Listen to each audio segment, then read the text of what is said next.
sebentar lagi kita akan memasuki bulan Ramadan. Baik. Waktu berjalan begitu cepat sehingga tidak terasa kemarin baru saja Rojaban. Sebentar lagi nisfu Sya'ban, sebentar lagi sudah puasa. Artinya Allah memberikan kepada kita umur yang tidak terasa itu berlalu begitu cepat.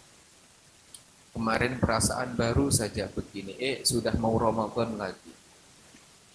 Yang harus kita evaluasi adalah bagaimana kita di tahun-tahun yang akan datang, di bulan Ramadan yang akan datang itu lebih baik daripada Ramadan yang kemarin. Karena jatah kita puasa itu makin kesini makin habis jatah. Umur makin berkurang, otomatis jatahnya makin sedikit. Karena jatah hidup kita semakin hari semakin berkurang, maka sudah seharusnya semakin hari semakin kita perbaiki.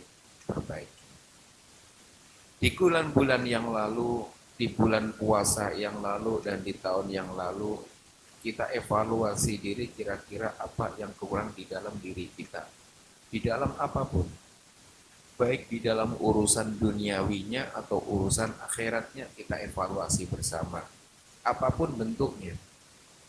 Sehingga dari kekurangan-kekurangan yang kita rasakan, dari problem-problem yang kita lewati ini, bagaimana di tahun yang akan datang kita akan menghadapi problem, tapi kita bisa selesaikan dengan yang lebih baik daripada tahun-tahun yang kemarin. Nah, ibadahnya juga sama.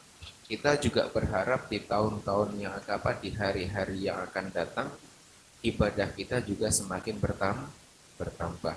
Dengan bertambahnya umur, maka sudah juga seharusnya ibadah kita bertambah. Kenapa harus ditambah ibadahnya? Karena bekal yang kita bawa nanti bukan harta duniawi, tapi yang kita bekal kita bawa nanti ya ibadah kita dan amal kita. Oleh sebab itu, ayo semuanya di dalam hidup ini Allah Subhanahu wa taala menjadikan orang-orang yang iman, orang yang punya iman itu macam-macam. Ada yang punya iman, kemudian dengan iman yang dia miliki dia takut kepada Allah. Kemudian karena dia takut kepada Allah dilaksanakan semua tugasnya.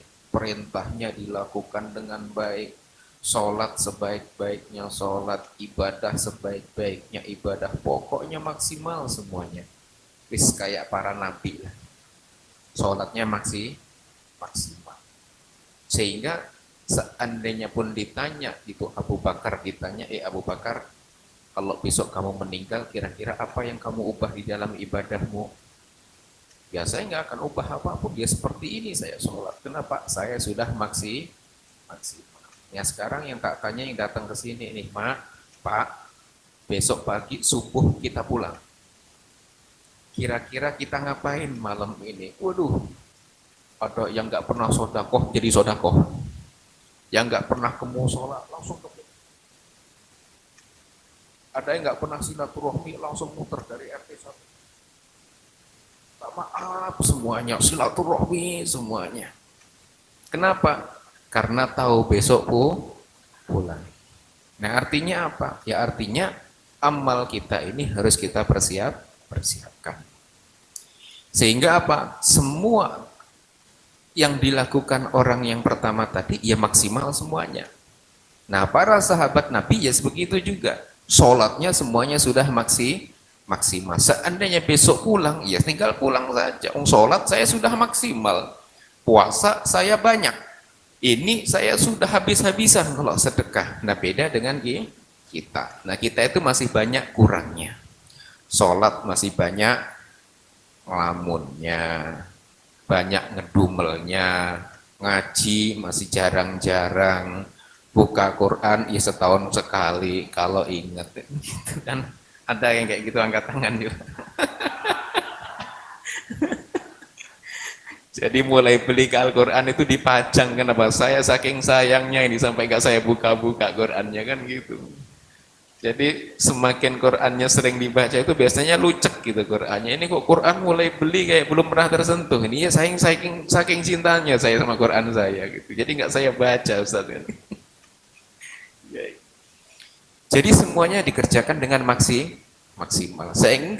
Sehingga dapat kabar seandainya Budi kabari besok meninggal, ya nggak ada yang ditambah lagi karena sudah maksimal. Itu yang pertama. Ahli iman yang kedua itu orang yang punya keyakinan. Iman punya. Kamu iman nggak iman? Kok masih melakukan kemaksiatan? Nah itu ada yang tipikal kedua. Punya iman tapi masih suka melakukan kemaksiatan. Kenapa? Ya masih ada godaan syahwatnya masih ada. Apakah orang yang ditanya yang maksiat itu nggak punya iman? Oh punya iman, cuman imannya pas waktu maksiat hilang kayaknya kan gitu. Lagi keluar imannya, nanti balik lagi kalau pas lagi bener kan gitu kan. Baik. Artinya apa? Ada orang yang juga masih melakukan kebiasaan duniawi. Artinya masih kemaksiatan syahwatnya. Walaupun yang dia kerjakan tadi bukan suatu kemaksiatan mungkin, tapi lebih kepada syahwat dunia yang sifatnya duniawi. Karena bukan semuanya duniawi itu kemaksiatan kan tidak. Ada duniawi tapi niatnya akhirat kan ada. Orang kerja terus tujuannya akhirat kan ada. Saya kerja terus semangat. Kenapa? Buat nafkahin anak, buat nafkahin ini, buat bangun musola, buat bangun ini. Niatnya kelihatannya dunia, tapi ternyata untuk akhirat. Jadi ada orang yang mikirkan seperti itu. Kelihatannya dia zahirnya duniawi, tapi ternyata untuk akhirat. Baik. Nah, ada orang yang seperti ini. Jadi orangnya apa? Dia punya iman, tapi masih sering melakukan syahwat duniawi. Baik. Dalam kondisi yang seperti ini, dua-duanya orang tadi yang beriman tadi, kalau yang pertama sudah pasti. Semua jalan sudah dia maksimal, pasti dia tempuh. Dia sholat paling rajin. Puasa paling rajin puasanya. Pokoknya semua kemaksiatan ditinggalkan semuanya. Semaksimal mungkin. Itu hanya pilihan-pilihan. Tapi hamba yang kedua ini yang punya iman tapi masih melakukan syahwat-syahwat duniawi. Makanya apa? Mereka terus berupaya nih. Ya Allah saya dosa nih. Saya hari ini melakukan kemaksiatan, kira-kira penembus dosanya apa ya? Itu dicari.